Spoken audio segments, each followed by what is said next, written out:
Most people, they'll never be rich.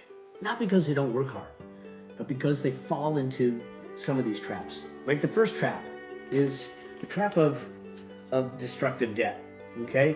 Where you turn around and you're taking on debt, whether it's credit card debt or something else. But once it gets a hold of your money, you can't get free.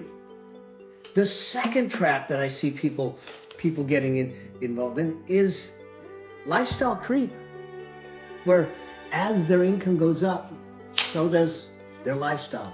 And once again, it traps your income. The third trap that they get into is this. They're just not putting their money to work for them. They're putting it in their savings account, they're putting it in a checking account. They're not investing. And if you're not investing, your money's not working for you, and now it's just sitting stagnant.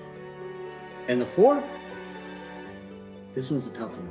Following the crowd, especially in our socially media connected world, is that when you start to follow the crowd, whose life are you living?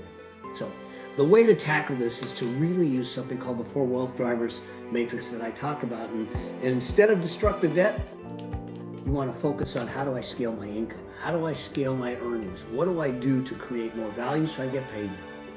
Instead of going into lifestyle creep, you want to create a savings focus, an investing focus, something that you're putting away for the future focus. And that comes from having a dynamic financial plan. Third, we got to get the money to work harder for us than we did for it. So we need to get it invested in the proper accounts in the proper way, so over time it will grow.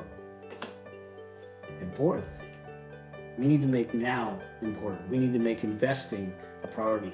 Time is the aspect. So when you boost your income, you boost your savings, you get investing, and you make now the priority. Now all of a sudden, you're on your path to financial freedom and building a wealthy life.